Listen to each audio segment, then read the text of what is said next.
Fala pessoal, tudo bem? Bem-vindos ao canal Apollo Fisioterapia. Eu sou Alexandre Ambrosin e hoje nós vamos falar sobre um tema que muitas pessoas ainda confundem.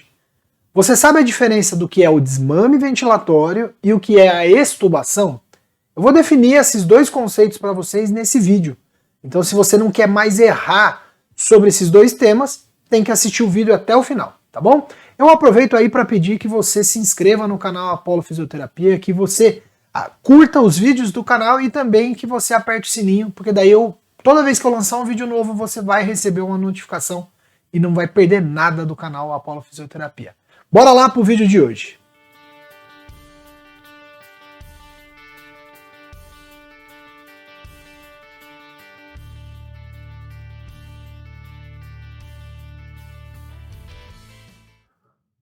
Bom pessoal, nós vamos então conversar aí a respeito do que é o desmame ventilatório e do que é a extubação. Então qual é a diferença? É a mesma coisa, desmame ventilatório e extubação? Primeiro de tudo, para vocês entenderem, aí eu trouxe aí para vocês nessa aula, né, mostrar aí para vocês que do momento em que o paciente entra na ventilação mecânica, que seria o quadro de insuficiência respiratória aguda, até a sua recuperação total, portanto no momento em que o paciente passa a respirar espontaneamente, a gente vai ter um processo que a gente pode, basicamente aqui, né, didaticamente dividir, desde aquele processo em que eu tenho a necessidade da ventilação mecânica até o momento em que eu vou melhorando a minha capacidade de ventilar espontaneamente, então eu consigo, a partir disso, assumir todas as necessidades ventilatórias que eu tenho. E como a gente fala, né, como a gente está falando de desmame da ventilação mecânica, obviamente que nós temos que considerar aí que, didaticamente, eu estaria, no momento em que eu estou nas minhas modalidades consideradas chamadas de mandatórias, eu estaria com a maior necessidade ventilatória, né, com a maior necessidade de suporte ventilatório. Conforme essa necessidade vai diminuindo, eu vou colocando aí modalidades em que o paciente consegue respirar espontaneamente até o momento em que então eu entro no processo de desmame ventilatório. E assim, para decidir se essa capacidade ventilatória que a gente está colocando aí é uma capacidade ventilatória que de fato o meu paciente tem e é suficiente para que ele assuma espontaneamente a sua respiração. E assim eu tenho então uma recuperação total da insuficiência respiratória. E aí, então, esse paciente pode respirar espontaneamente.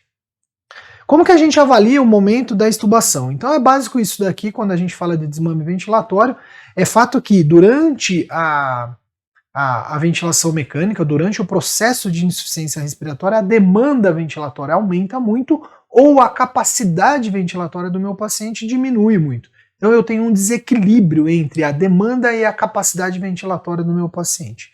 Caso a minha demanda esteja muito alta, as cargas são intoleráveis e assim o ventilador tem que assumir para o paciente. Caso as cargas passam a ser toleráveis, ou seja, a demanda ventilatória ela é baixa ou a capacidade ventilatória é suficiente para suprir essas demandas, aí então o meu paciente pode manter a respiração espontânea. Né? Então nós estamos falando aqui de um equilíbrio entre demanda e capacidade. Se a minha demanda aumenta, mas a minha capacidade não aumenta junto, eu preciso do ventilador mecânico. Caso a minha capacidade ela aumenta a ponto de suprir a minha demanda ventilatória, eu não preciso, eu vou estar em respiração espontânea. E aqui a gente entra então na definição do que a gente acaba de falar. Né? O que é desmame e o que é extubação? Então, primeiro de tudo, nós precisamos dizer para todos vocês que desmame ventilatório é o processo em que eu vou tentar testar o meu paciente se a capacidade ventilatória dele é suficiente para suprir as demandas.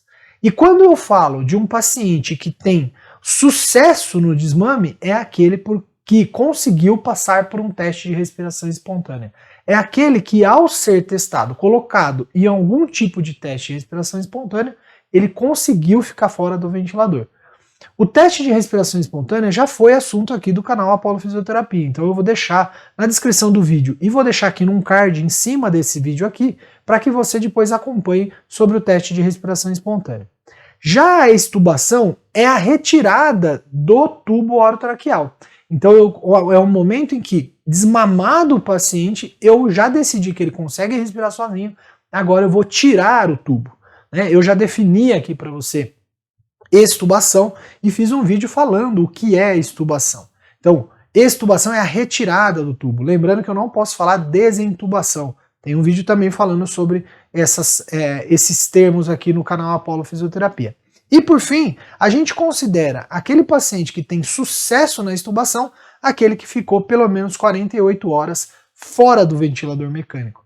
Então, após estubado, após desmamado, extubado, ele ainda suporta ficar mais de 48 horas. Ele conseguiu ficar fora de fato. Então, isso foi sucesso na extubação. Muito bem. Só para a gente terminar, a gente precisa lembrar uma coisa, que existem vários tipos de desmame ventilatório. Tem pacientes que vão conseguir ser desmamado rapidamente, tem pacientes que vão precisar de mais tempo.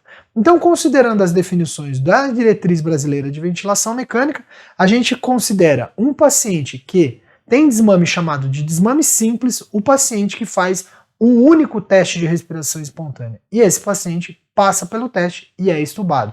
Esse paciente teve sucesso no desmame se ele ficar 48 horas, sucesso na extubação se ele ficar 48 horas fora. Mas o paciente que foi extubado com um único teste de respiração espontânea, ele fez o desmame simples. Aqueles pacientes que precisam até 3 testes de respiração espontânea, portanto ele falha precisando de mais testes, esse paciente já é um paciente considerado com um desmame difícil. E se o paciente precisar de mais do que 3 testes, ele é aquele paciente que vai estar em desmame prolongado. Então esse tipo de paciente é aquele paciente mais difícil, que se arrasta aí na ventilação mecânica, que é mais difícil da gente retirar. Então, resumindo, nós temos aí o desmame é o processo em que eu testo se o meu paciente consegue ficar em respiração espontânea, sendo que eu tenho o desmame simples, eu tenho o desmame difícil e eu tenho o desmame prolongado. Isso depende do número de testes de respiração espontânea que ele fez. E por fim, extubado o meu paciente, que é a retirada do tubo, eu vou considerar um paciente que tem sucesso na extubação, aquele que ficou mais do que 48 horas fora da ventilação mecânica, ok? Pessoal, eu espero que você tenha gostado do vídeo de hoje. Acompanha sempre os vídeos aqui do canal Apollo Fisioterapia. Não esquece de curtir esse vídeo e de se inscrever no canal Apollo Fisioterapia. Um grande abraço e até o próximo vídeo aqui no nosso canal.